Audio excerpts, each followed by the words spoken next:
live long and prosper. I was going into Toshi Station to pick up some power converters. Lilu Dallas Multipass. Shut up and take my money. I grab Thar's hammer.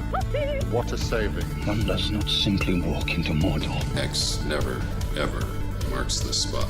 Winter is coming. You're a wizard, Harry. Stay a while and listen. Hey, ho, Kermit the Frog. Bow ties are cool. So say we all. This is a Play on Nerds. Yeah, ladies and gentlemen, boys and girls of all ages, welcome to episode 145 of the Play on Nerds. I'm Steve. And I'm Jarman. And we're here to bring you a very special episode. As usual. As usual, because every episode is very special here. And Jarman, what are we talking about today? Oh, we are going to talk about something that's also multiversal in honor of the Multiverse of Madness Doctor Strange movie coming out. We're talking about, of course, the 2001 classic action flick with Jet Li. Multiverse classic Yes. that no one else is talking about, which is why we are. And they should be, man. What a flick. We'll get to that later. What a flick. But in the meantime, Jarman, what have you been up to since last time we spoke? Well, I think we had a little Easter holiday. I mean, neither really Steve or I celebrate, I don't believe, because we're both not really. Not believers, really. But it's a big national, international kind of holiday. But so all I did for Easter was have a lot of nerdy fun by going to brunch and then watching Star Trek with my Star Trek watching group, who have not met together in a long time. But we have a Jewish guy and two Christians, actually, who don't celebrate like really on Christmas, Easter either. So we all just met for brunch trek, and we watched a lot of Star Trek after brunch, and it was fantastic. I mean, which Star Trek though? We're catching up on the new stuff. So I'm so behind. Okay. I haven't seen any of Picard. I haven't seen any of season 4 of Discovery. I haven't seen any of Prodigy. I've seen 2 episodes of Prodigy now. It's great. But all of them have been great. It's just I haven't caught up on any of them. It's been a long time because we want to save it for our Star Trek watching group. So that's a nice sentiment though. Yeah. And tonight I got to see Willy Wonka for kids. It's like I see a lot of musicals with children in them because my girlfriend is a middle school drama teacher. I need to qualify that. But that's so wonderful because it's adorable, and I'm like always in tears how cute these kids are. And we got to see some of her students that were in a production of Willy Wonka Jr. Tonight. And the last big thing is that I just did a preview show for a show I'm doing for a Fringe festival here in Orlando, Florida. And it's called Waiting for Godot, which I might have mentioned on the podcast before, but I'm co-writing, co-directing, co-starring in a show called Waiting for Godot, which is about 2 nerds waiting for Gal Gadot to show up to a movie premiere. It's going to be about an hour-long production, and it's pretty funny. We wrote out the whole thing already. It's all scripted. It's going to be fun. But I've been working on that a lot. When does that go up? That starts March 18th, and we have 7 performances, so it's going to be interesting. And a lot of late night crowds, people drinking, being rowdy. It's going to be a good scene. They're all just going to be disappointed when Gal Gadot isn't there, though. Oh, well, maybe she will be. Who knows? That's right. Maybe she heard. I like to say it's Schrodinger's Godot or Godot. She might show up, she might not. But if you look, it solidifies that she isn't there. So if you don't look, she both is and isn't there. So you have to show up to solidify whether that happens or not. But as long as you don't look, you don't know. That's right. See, here's what you do. You leave one seat open with her name on it.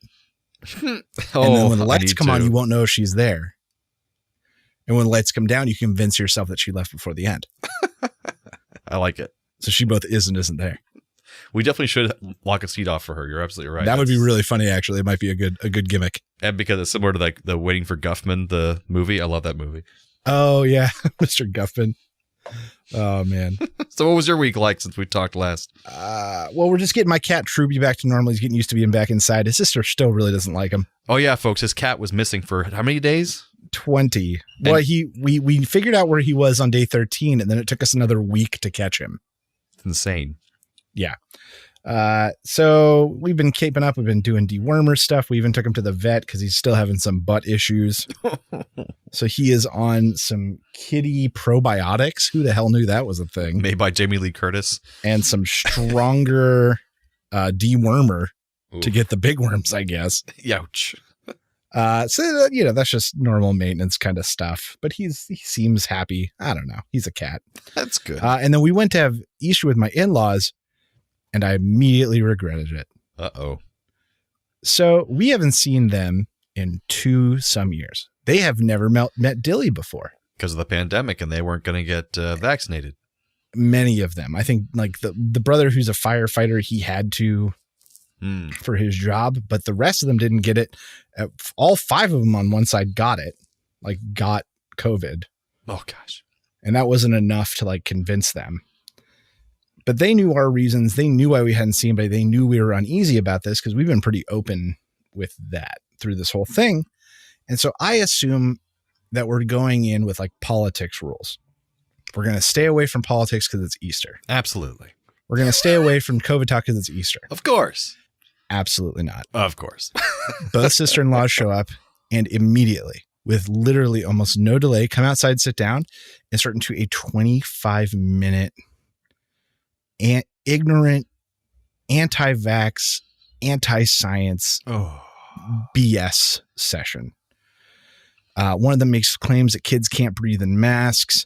The other one claims that from now on, they're not getting their kid any new vaccines. Oh, great. Of any kind. There were multiple mentions of quote unquote vaccine injuries. Yeah. And everyone knows a nurse, once again, quote unquote, knows a nurse who says they shouldn't get it. Oh God.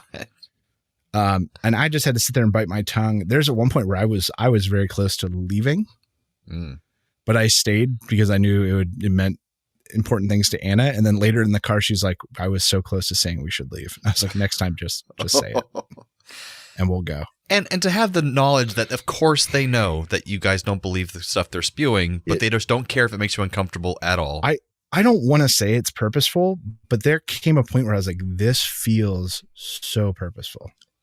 Well, most people I meet that believe in these things, they don't seem to care if it hurts my feelings, but makes me uncomfortable at all. And they just don't care about anyone around them believing what they believe or not. Whereas if I know I'm around a bunch of conservative people, I'm just going to hold my tongue, and we'll talk about other things, talk about pop culture, whatever. I know just because I don't want to purposely make someone uncomfortable for no reason that will be no constructive reason whatsoever. Like, I don't get it. I just don't get it. I'm so sorry I went through that. Well, it's because the entire right-wing agenda, no, and mind you, I'm speaking in broad generalities, that's going to piss somebody off. But the verbiage that's being used in the media and what's being fed out to these people it's not about having your own views. It's about owning the libs. Yeah. Really putting those, literate college graduates in their place. Nerds. So it's just a different mentality. Mm-hmm.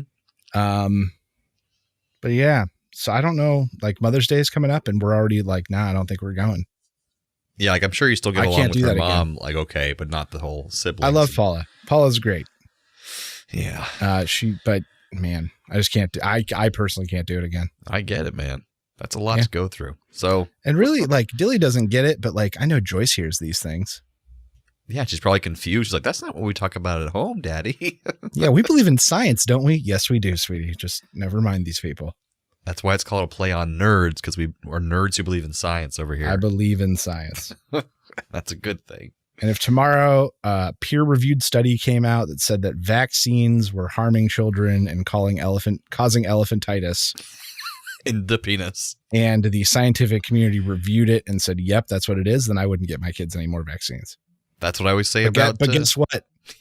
Scientists haven't found that to be the case, as it turns out. As it turns out, us not having polio is a good thing.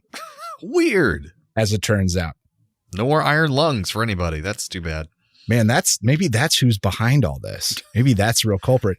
It's the like old man who still owns the iron lung plants. It's the big iron lung lobby that's up against. Once I kill them vaccines, all these machines are going to run again. I'll be back in action. American industrialism is coming back. The Vacuum Boy Express will be back in business.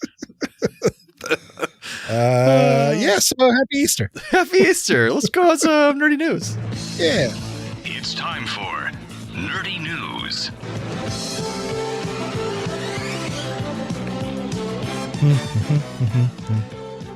All right, I hate to say it, but we're still going to stay kind of political on this episode because something that's crosses over to our nerdy interests is, of course, Disney, which now owns almost all of nerddom, including Star Wars, and you got your Indiana Jones and your Marvel, and of course all your Disney properties that you know and love. So we have the Disney World here in Orlando, Florida, where I live, and a very aggressively anti-science governor named Ron DeSantis. So you might have heard of him internationally, probably not, but maybe, because he's kind of making the rounds as someone who might be the challenger against Donald Trump in the next election if he goes to the far right. People over there want to go with him instead of Donald Trump. The scary thing, kind of looks like if Bill Paxton had given up on his dreams, just for our listeners who've never seen him before, and got real sad looking. Yeah. But the scary thing is that he is actually intelligent and knows what he's doing. Whereas like Donald Trump kind of knew what he was doing, but it's just like kind of like Godzilla crashing around in a big city and knocking things over. Whereas like Ron DeSantis knows exactly what he's doing and what base he's playing to. But how is this related to our podcast? Is that basically he recently is attempting to pass this bill that is colloquially named as the Don't Say Gay bill, which has made a lot of national news here in the States as well, which is a lot of states are going to copy this now, where you below third grade, I believe, you're not allowed to talk about anything involving sexuality or gender of any kind. I mean, you can't even say the word gay in a classroom, or you could be fined or fired from your job as a teacher. And what's the big thing they don't think about, and what that affects, is a lot of people that I even know personally who are two fathers or two mothers who have adopted children or children they've had from a surrogate, so now their kid goes to class, they can't talk about the fact that they have two parents that are the same gender. So it's ridiculous.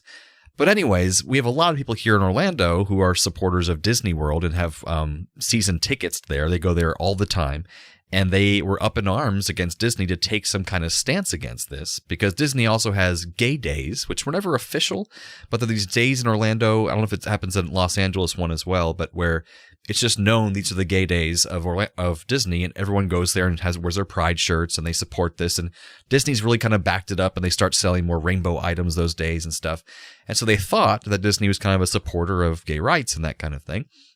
But Disney took a while. They were kind of drug their feet a little bit, because they're actually they fund a lot of local politicians in Florida, a lot of Republican politicians. And so they finally released something that they were totally against this bill.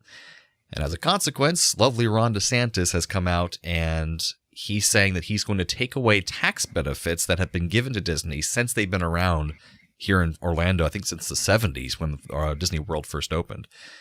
And as a consequence, if he does this, if he removes this tax status, I think it's from one small town where like the monorail still goes and stuff, that town won't get subsidies from Disney anymore. And now taxpayers, including myself in Orange County, will have to pay for this town's tax that Disney was paying before. But because of some weird things this law does, we're going to have to start paying for the land that Disney owns because of his strange law he's passing. It's totally ludicrous. He's trying to like penalize Disney, but at the same time, he's going to penalize everyone who lives in Orlando, Florida. So it's really dumb. And I was just thinking to myself, why would you poke the giant bear that is Disney? Like, they've got to be more powerful than any one government in the world.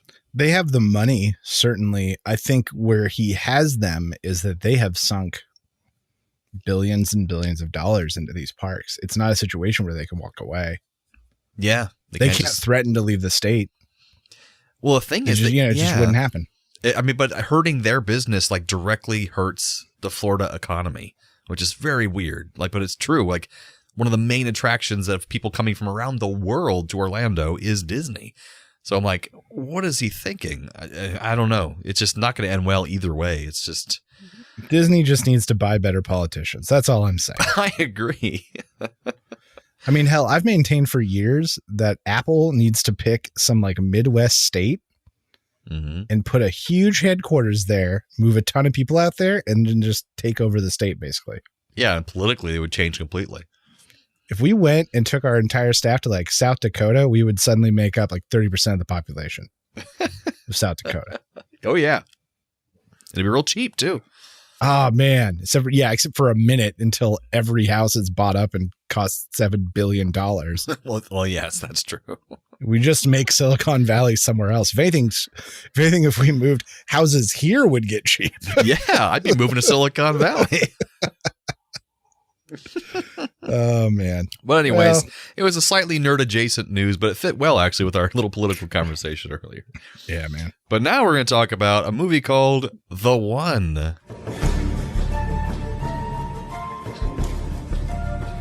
All right, let's talk a little bit about what this movie's about. Well, just like the Nutty Professor, Jet Li plays multiple roles. Great illusion. But the main role in the bad guy is Yulaw. He's an ex-multiverse authority cop or MVA agent who's traveling the multiverse, killing versions of himself, and with each kill, he gains more power, eventually displaying superhuman strength, agility, and speed. With only one other version of himself remaining, he's almost reached critical power. His ex-partner and a rookie cop eventually bring him in, but he hatches an escape attempt when a beautiful woman and an exploding mouse cause an explosion and he gets out. He transports himself to the last universe where his final version of himself is, and he zeroes in on the kill. Then we get a check-in with Gabriel, who's the last one. Mm-hmm. But this guy's, he's a trained police officer. He's skilled martial artist himself. Yulaw goes for him. He narrowly escapes, but then he gets cornered in a hospital. And then there's some like great Shakespearean mistaken identity kind of stuff where one is pretending to be the other and the other one's getting chased. One MVA agent goes after each of them. The older agent gets his shit kicked in by Yulaw. And upon his death, he orders the younger agent to detonate a remote bomb and kill the good Gabe for fear that he'll become too powerful. And the younger agent does neither of these things. Nope. Yulaw sets about finding the other Gabriel and heads to his home. Gabriel's wife finds him in the attic. Or is it? No, it's Yulaw. His wife sees the second Gabriel sneaking in and knows her husband was telling the truth. Yulaw murders Gabe's wife in front of him and a bunch of other cops. And good Gabe has to go on the run because he's now wanted for murder. Of his own wife. The young agent and good Gabe, I just started calling him good Gabe, plan to catch Yulaw and at the next multiverse jump point where he has to get. This leads to some sort of industrial processing plant. And they literally just walk into a trap and Yulaw detonates the bomb that the young guy was supposed to blow up earlier. Both good Gabe and young agent survive. But good Gabe is like disappears for a while. They don't even really explain where he is. He just disappears for a little while. And the young agent goes after Yulaw alone. He uses everything that his old mentor taught him. And he also gets his shit kicked in. Good Gabe shows up and the two fight in a crazy high-flying anime battle ensues. Good Gabe is outmatched, but eventually changes his fighting style, I guess, to get the better of Yulaw. Yulaw grabs an axe. Young agent finally pays off and causes an explosion to distract Yulaw, and Good Gabe has a chance to kill him, but he doesn't. The portal opens up into the multiverse. Young agent and both Gabriels transport to the MVA headquarters, and we get the moment that we've all been waiting for, the which is the real Gabriel moment. We knew it was going to happen. Young agent figures out that they have the wrong guy at the very last moment by spotting the outline of Gabe's missing wedding ring. They grab Yulaw, they put him in the chair, and they send him to Prison Planet. Good Gabe needs to be sent back to his universe, but young agent's like, he can't go back. He's wanted for murder. And even after they're like, he's got to go back, they just let good agent, like young agent, go over and type some stuff into the computer, I guess. And they send Gabriel to a multiverse where he gets to meet his wife again for the first time. Yulaw lands on Prison Planet and immediately picks a fight with other prisoners. And he fights what is seemingly a never-ending stream of prisoners as the camera pulls back to show that he is seemingly at the top of like a pyramid for some reason. And there's just unlimited guys coming to kick his ass. Mm-hmm. And that is the masterpiece that is The One. And you could have just said young cop. You could have said just the Jason Statham characters. Jason Statham. And the old guy is Delroy Lindo, another good actor. He was great. He was like maybe the one legit good spot in the whole movie. And Carla Gugino, who many will know, and she plays the girlfriend / wife, depending which universe they're on. Yes. And a good mention of Dean Norris of Breaking Bad fame is like a cop in the beginning. Oh, like right at the beginning. Part. Yeah. Yeah. And there's other recognizable faces you might have seen around, but really those are the most recognizable people in this flick, I think. So I think maybe I remembered this movie as being better than it was. And that may just be because it came out in 2001 when we were in like high school. We were 15. This is the perfect age. Right. This was awesome at 15. The perfect watching age. it now, it's maybe a little less awesome. So let's talk about some things I liked. Mm-hmm. All right. It had a great opener. Them escorting the prisoner only to reveal that it's Jet Li.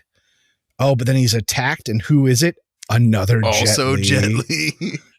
Like that was okay. I gotta admit, that was pretty slick. I'll give it to him. Yeah, it's pretty cool. I liked that there was a payoff for the wedding ring. Yeah.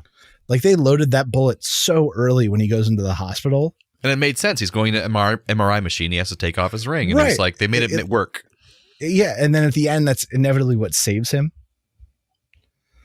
There were some great fight moments throughout. There was at one point where Yula has old agent by his jacket and he kicks him so hard that the jacket rips off of him. Yeah, I like that a lot. That was great. Some of the fights were good, but they felt sometimes slow. I'm not sure if you noticed that. A couple of them, I felt like, they were edited poorly. It was like, or slowly. Like, yeah, it was like some of the clips went too slow. Like you should have cut away faster from that. Yeah. And I think it really suffered because obviously they had to do a lot of like fake double work with Jet Li. Oh, yeah. But because he was the face, he was never the one.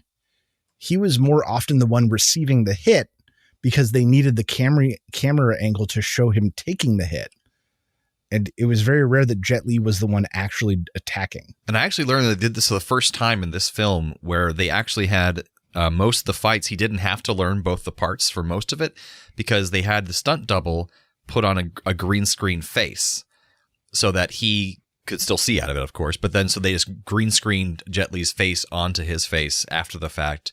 So that way it wouldn't matter so much if you saw him in the frame and you would actually still see Jet Li's face. But you could see they couldn't do that all the time because they obviously were cutting away a lot of times when they had to. But yeah, and obviously CGI was not that good back then. No, like the part I think is badass, but still kind of shifty because of the CGI was him picking up the two motorcycles and smashing a guy between them. Like that was badass. I agree with that. But you still could see how it was very CGI, but it was like, it still was really cool at the time.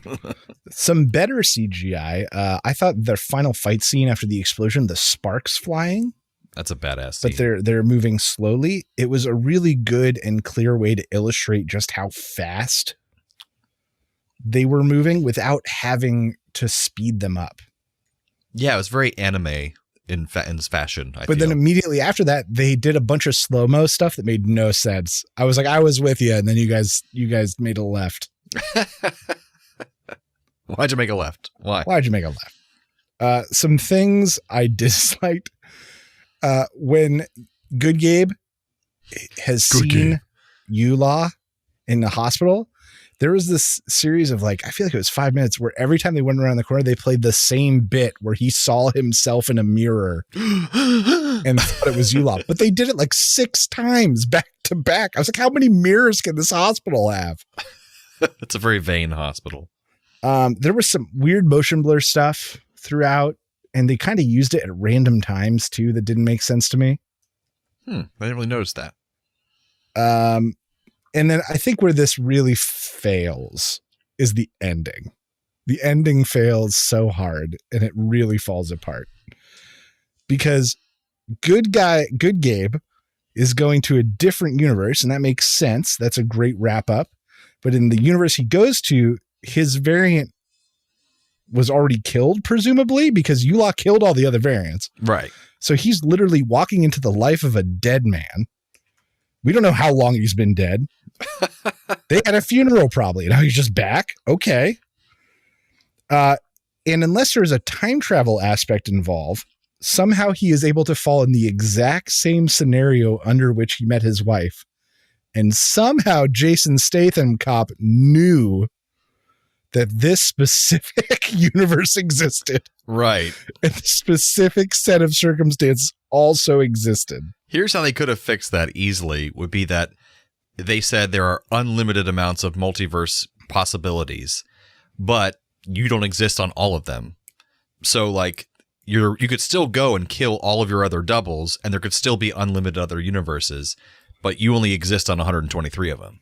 Right. You know what I mean? Instead they were idiots and they set that number of exactly. We have 123 universes. And then I think even one they said an uninitiated universe. Yeah, they said ours is one of the 123. Technically, the one the movie took place in was technically like ours, I believe. But like we weren't as futuristic as they were, so we didn't know about the other multiverses yet, so we're uninitiated. We're not part of the system yet or whatever. But then the question becomes, are there then other multiverses that are uninitiated that we aren't part of the 123? Or are they literally like, nope, we found the limit of science. There's 123 guys. I don't know. That's not fully explained. Yeah, like it just fell apart in that logical piece. And I think it would have I think the other thing that could have made sense is he goes back and his wife sees him and she's like, you've been missing for months. Oh my God, you're alive. And he gets to walk into this other guy's life. That would have made more sense with that the story. So much more with the story sense. we had already been told. They wouldn't have to have like dealt with time travel crap or like, you know. Or exactly the same scenario with the dog being hit by the car and everything. That didn't really make sense. But then the flip side of that coin is what they do with Yulaw, which it's implied, at least visually, that eventually Yulaw is going to be overtaken by this mass of men who is heading up. Like they took the time to really show that there was an unlimited amount of people to come and fight Yulaw. So presumably he will eventually be overcome and probably sexually assaulted and then murdered. We're just talking. I'm just saying realistic. We're on a prison. Well, planet, because that person no says you have a pretty mouth as he walks up there. Yeah, literally. Yes. So he's going to be overtaken and just sexually assaulted repeatedly and then murdered. And then Good Gabe is going to become the one. And we're literally back at what they couldn't allow to happen. Now, when they sent him and Good Gabe away, the guy does quickly say, we'll watch over them and take care of them. He says those words, which I thought was strange. But then they like you said, they just throw Yulaw. That's in reference to Gabe going back to be sent to prison for all the murders. Oh. That's what he's making reference to. He's making reference to, oh, well, he'll be watched over and cared for. I thought they meant like as in both of them. But yeah, throwing him on this island and just taking their chances that he might survive was pretty stupid. Right. It seems like with that kind of guy, you'd like put him in a cell in full restraints forever. Right, just to make sure he doesn't die. So yeah. Well, I would get into my likes about this thing. You said, I think some great action sequence moments, some cool innovative ideas with this kind of movie, some revolutionary effects for the time, the whole face matching thing they had to do a few times, and like even the motorcycles, even though we can tell with modern eyes they were off, they looked great at the time. I think they did look heavy. I did like that they looked like they had weight. Yeah, and like a lot of the other effects of him flying around and like he didn't look like a rag doll when he moved around. I think some of it was wire work, but it just looked really good. And I love Carla Gugino. I don't know why, but she's like just so sexy and everything she's in. But she's recently been in The Haunting of Hill House. She was amazing in that. Like even as she's becoming an older woman, she's having wonderful acting parts. I think she's only gotten better. Sin City, she was in. She goes topless in that one. She does. I highly recommend it. It's just a great movie. I love Sin City. Kind of like with Sorcerer's Apprentice, our last episode, I love the idea of the lore in general. Like it's a really cool idea, an interesting concept that's great for like video games, for a series of books or movies or TV show. And I'd love to see more of that thought process. You know, if you kill your other multiversal opponents, you get stronger. That's just really a neat idea. It's like almost Highlander, but not quite Highlander. He even says there can be only one or something like that in this movie, yes. I think. But the best line of the whole movie is when he's at the ending scene you're talking about, and someone says, "You got a real pretty mouth, boy," and then he says, "Yulaw is nobody's bitch." You are my bitch. Yeah, I love that. I don't need to know you. You need to know me. Yeah, it was great. Some of my dislikes, I just don't think Jet Li is a good enough actor with his English at the time. So I remember at the time loving this movie a lot, but I went back and watched more of his Chinese movies, and he is fantastic. Like his acting he's crying, he's in dramatic scenes, he looks completely believable. But with English, I think he's struggling just enough at that time where he was really more wooden than I would have liked. I think that it was a 50% success rate. I thought his portrayal of Yulaw was really good. He was more natural as him. His sinister, his voice, for whatever reason, speaking as Yula, with that just made his voice sound better. I think you're right. And more distinct. But then when he was good Gabe, I was like, this is awful. Well, he almost had like a high, like pretty voice. Yeah. And I know that him as an actor, he was trying to differentiate the roles to convey to the audience when one was taught, Mm-hmm. But it just, I don't know, something about the good Gabe specifically carried really false. Yeah. And I think it's just some of this characterization just made it more wooden feeling that was unintentional, but it just, and he didn't seem heroic as good Gabe. He just seemed kind of like weak and also he's kind of a small guy in general. So he doesn't seem very intimidating. So he needed that presence as Yulaw to seem actually intimidating and scary. Well, and then the juxtaposition of that is that they did a lot to make him more intimidating and imposing. Like he was a trained police officer with years on the force and clearly a skilled martial artist, but a total wimp and a pushover also somehow. Yeah. And really scared in some scenes when he should have been like more tough. I don't know. So yeah. And one other thing was I actually would have liked to have seen what it would be like if he became the one. Either of them. Like the kind of dark ending would be if good Gabe dies and we see Yulaw become the one, or Gabe becomes the one by accident and see what happens. Like take that chance. Take that, let us see what goes on if that happens. Maybe they're hoping for a sequel where they could, figure that out later on, but I don't know. That would have been really nice to see. It'd be the two. The two. Fast and Furious. So you did mention some trivia here. So for the martial arts aficionados out there, Jet Li uses two distinct kung fu styles when portraying Gabe and Yulaw.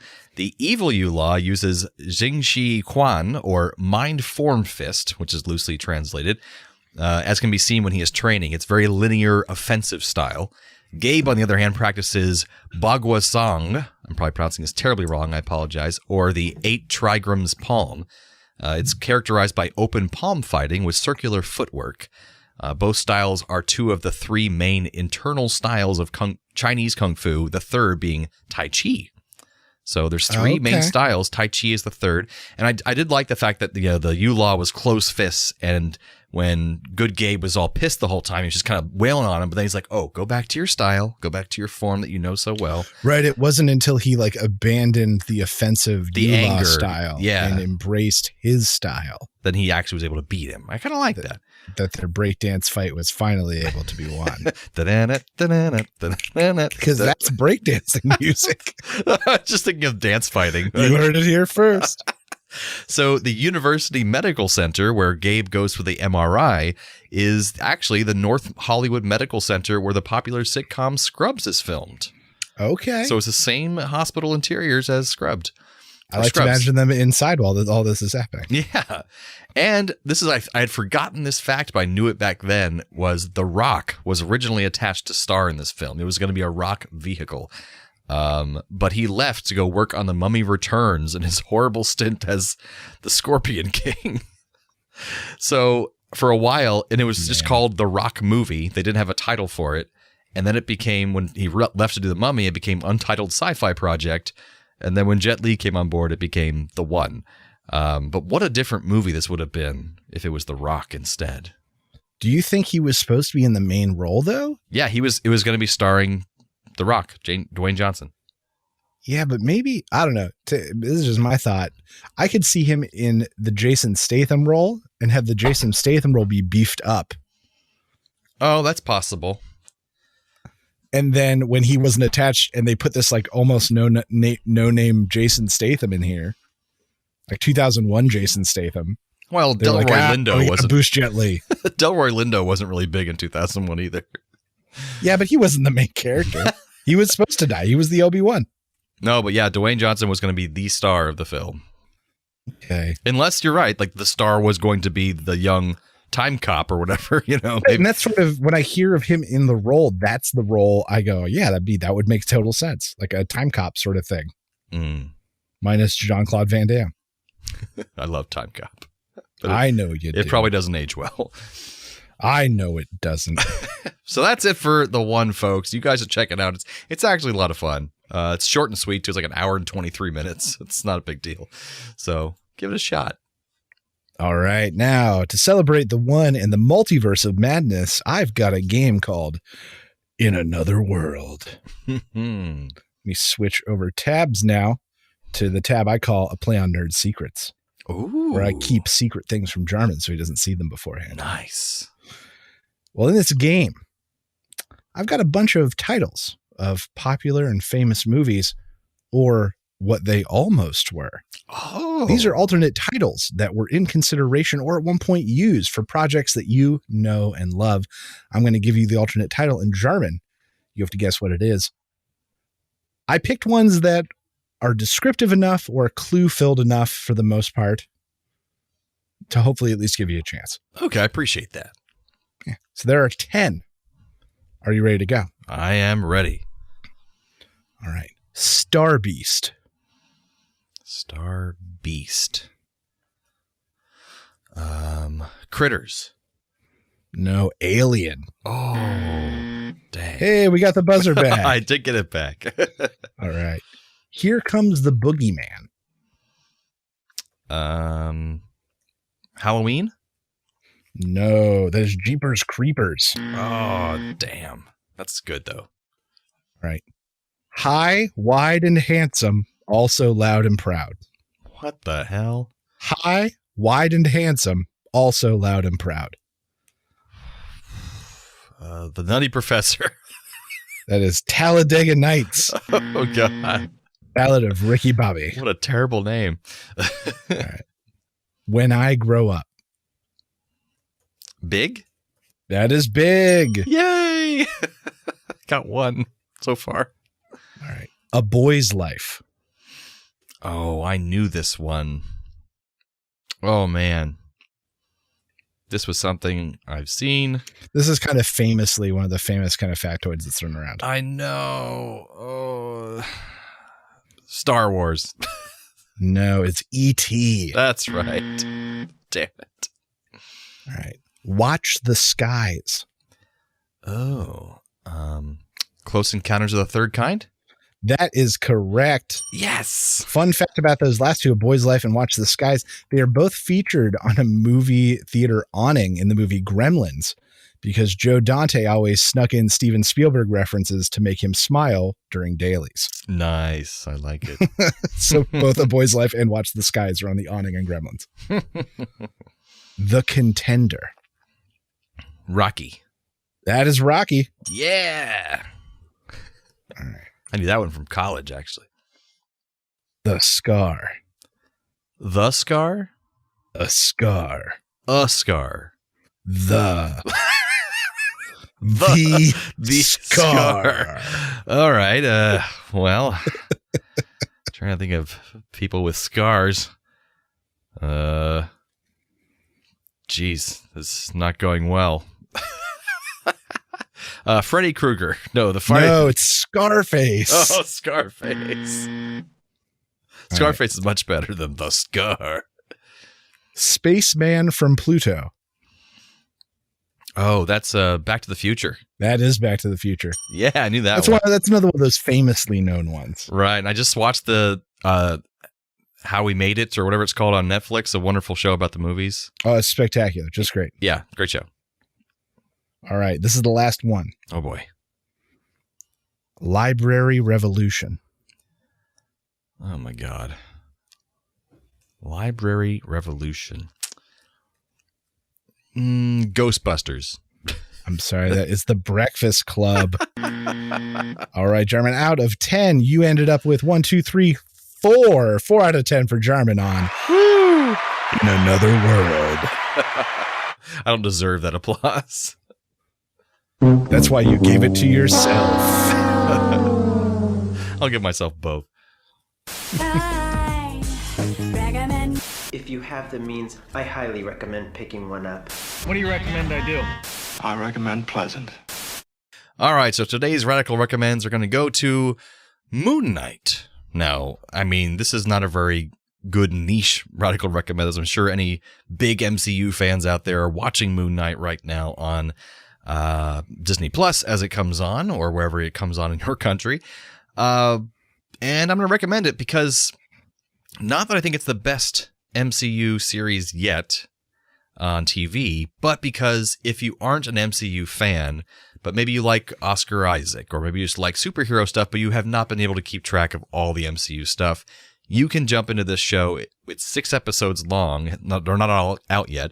And it's kind of in its own little world. Not entire. It's actually in the MCU, but you don't need to know anything else about the entire MCU to watch this show on its own. Yeah, there are, a very small handful of references. That will be fun for the fans, but even those are pretty far and few. Yeah. And that's, the director of the show even said that. He's like, they kind of gave me free reign to do what I want. We had consultants to make sure it tied in appropriately and didn't contradict anything, which I don't know if they did perfectly, but we can talk about that in some kind of spoiler thing at some other time. But it's just really fun on its own. And Oscar Isaac is wonderful. He basically, the premise is, which isn't really giving anything away, is that he has 2 separate personalities. This is in the comics too. In the comics, he has 3 separate personalities.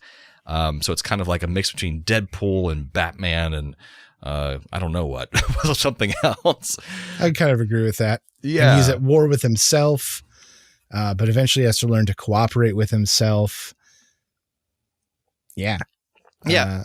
It's just like a lot of... Yeah, I don't want to know how spoiler we want to get. So I'm like, oh. Just things that were like basically in the previews is that he's like trying to figure out who he is. And basically he's finding that there's some kind of Egyptian god that he is the one of his personalities is the avatar for. That's pretty much in the trailers and what the comic's all based off of. So it's not giving much away, which is pretty cool. And it's just, the visuals are great. Oscar Isaac's hilarious. So it's a lot of humor in it. Beautifully shot, all different countries that it's shot into. A lot of fun. It takes place mainly the first couple episodes in London. So good for our UK listeners out there. But just, I'd say give it a shot. If you feel lost in the MCU and you kind of gave up on it, you can just watch this 6-episode show and have a good time and not really worry about a lot of rest. And without getting too spoilery, I just watched the 4th episode, I believe, yesterday. I've not seen that one and I cannot, the ending, without no spoilers, trust me, I've not had a TV show make my jaw drop and go, wait, what the hell? So hard since I watched Lost the first time. Oh my gosh, I'm excited. So the end of episode 4 specifically is like, wait, what just happened? That sounds amazing. In a very positive way. So I will double radical recommend. Nice. Moon Knight. All right. I'm probably watching the 4th episode tomorrow with the girlfriend, so I'm excited. All right. Let me know what you think. All right. That brings us to some trailer reviews.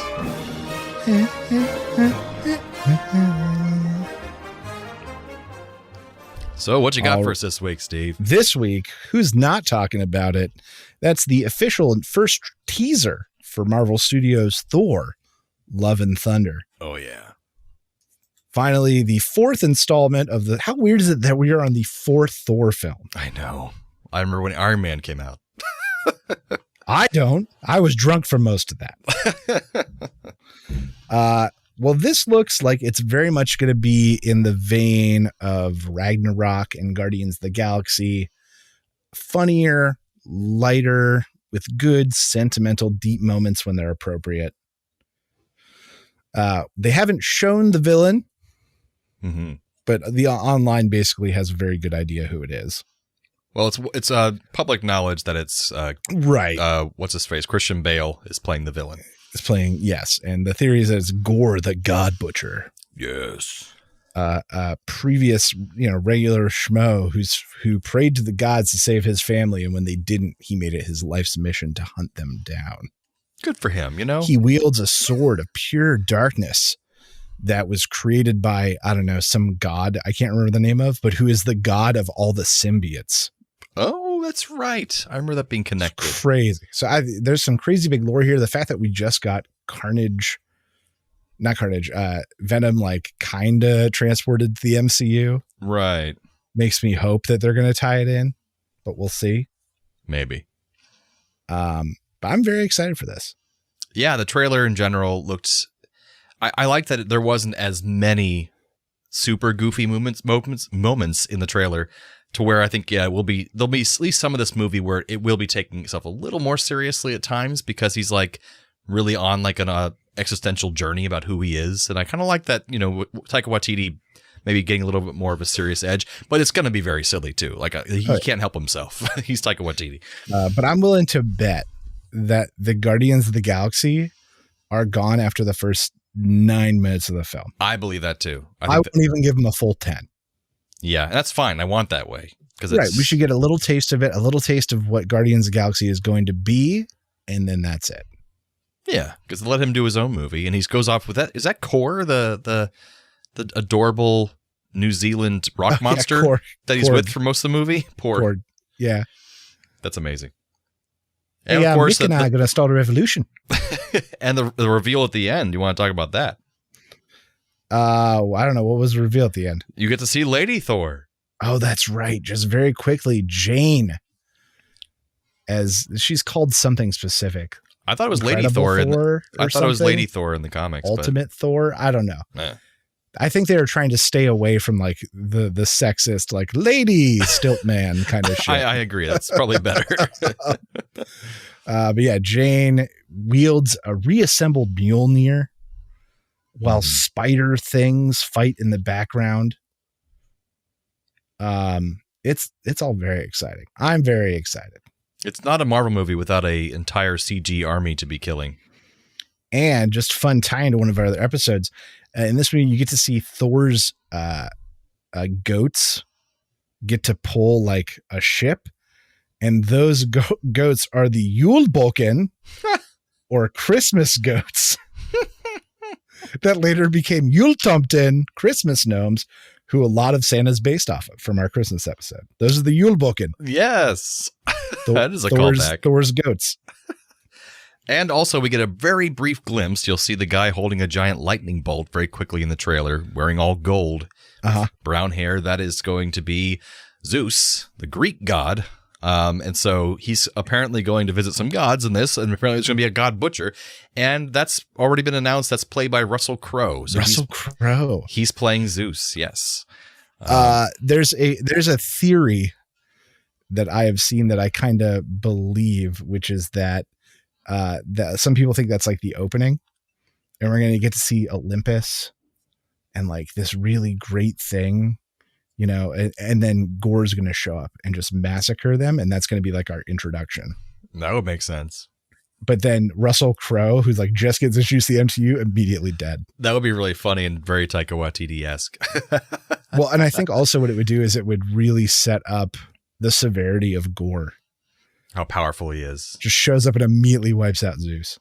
But the thing is that Hercules, the son of Zeus, is very popular in the comics as, well, I don't know how popular he is, but he's, for a long time, he's been on and off involved with the Avengers as a superhero. So maybe he'll still be alive, or he'll be the one to go tell Thor, and even introduce somebody else who's also good looking and buff, who can be like challenging Thor's like, you know, his ego, or even a younger guy who's going to now take the place of Thor, because I know Chris Hemsworth won't do this forever. So you could replace him with Hercules, basically. Yeah. So there's rumors of Beta Ray Bill maybe showing up. Mm-hmm. I think we will get some minor check-in with the Eternals. Maybe. They set a big thing up there, and they screwed up the movie real bad. So whatever they're going to do with the next thing has to be spectacular. And they were in space at the end of the Eternals, so. Yeah, but I don't know if we're going to see another Eternals film. So I think they're going to take those characters and migrate them out. Kind of branch them off different directions. That would be my guess, yeah. That'd be fine.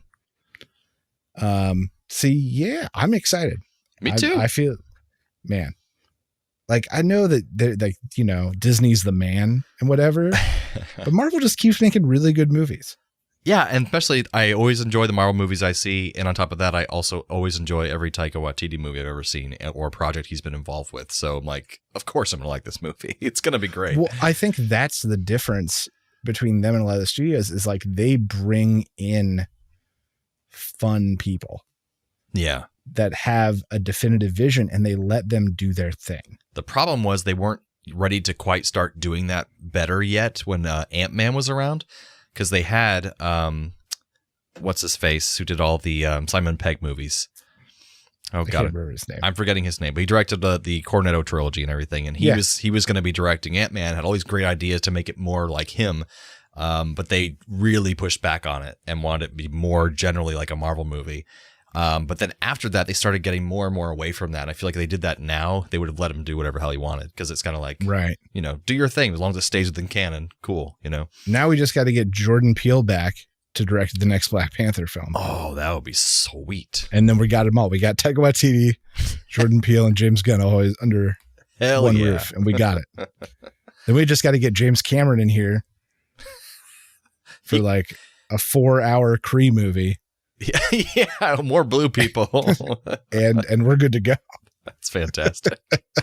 James Cameron would have been good for the Eternals, but I think it was a new director. So, you know, they tried their shot.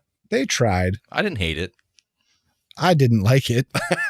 Well, you didn't hate it. I didn't hate it, but there was nothing good, really.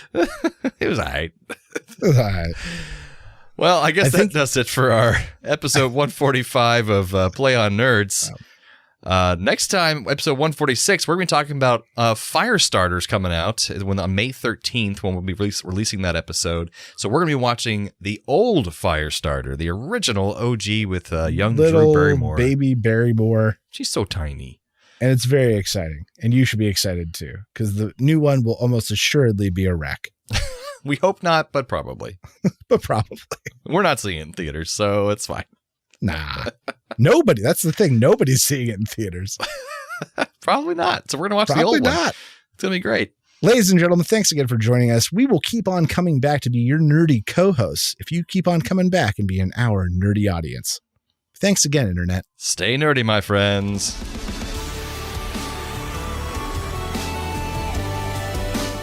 Thanks for listening to A Play on Nerds. Feel free to email feedback at aplayonnerds.com with all your questions or comments. Shoot us a message on Facebook or Twitter and earn yourself a sweet shout out on the show. Review us on YouTube, Spotify, or Apple Podcasts so even more nerds can find us. Tell your friends, tell your enemies, we aren't picky. Check out our entire back catalog and other offerings at aplayonnerds.com. And how?